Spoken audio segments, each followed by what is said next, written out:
L'entreprise égyptienne Falcon Security a signé un contrat avec la firme britannique Restrada pour mettre à niveau ces mesures de sécurité dans les aéroports égyptiens.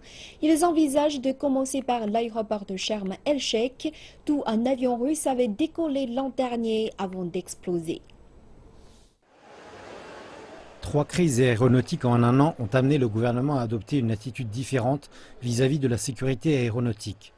Celui-ci a délégué toutes les mesures d'ordre sécuritaire à des entreprises privées spécialisées britanniques et égyptiennes.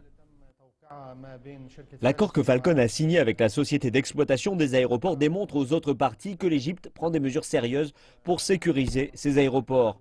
Avec l'entreprise britannique, Falcon va s'assurer de la formation adéquate des travailleurs pour surveiller quiconque entre et sort des aéroports et qu'il y ait assez de mesures de sécurité conformes aux standards internationaux. La firme britannique, qui a une grande expérience dans la sécurisation des aéroports en Europe et en Asie, assurera aussi la formation de plus de 4000 membres du personnel aéroportuaire en Égypte. Un nouveau système de radar a aussi été installé cette semaine. Il peut zoomer sur tout suspect dans l'aéroport et l'observer minutieusement jusque dans un rayon de 4 km en dehors de l'aéroport. En octobre dernier, plusieurs pays européens ont interdit les vols vers les stations balnéaires de la mer Rouge après qu'un avion russe transportant des passagers a été abattu au-dessus du Sinaï. C'était apparemment une attaque terroriste qui a profité des failles dans la sécurité de l'aéroport de Sharm el-Sheikh. Des experts disent que ces nouvelles mesures pourraient changer les règles.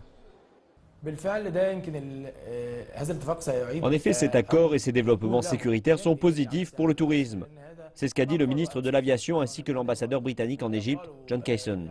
Il a confirmé que l'Égypte a fait du bon travail en restaurant la confiance du monde afin qu'il renvoie ses touristes au Sinaï. En fait, le retour a été rapide.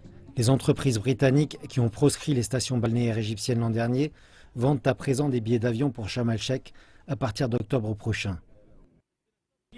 Ça a été une année difficile pour le secteur du tourisme, mais il y a des signes d'amélioration. À présent que le tourisme anglais revient lentement, les Égyptiens espèrent que les autres marchés suivront.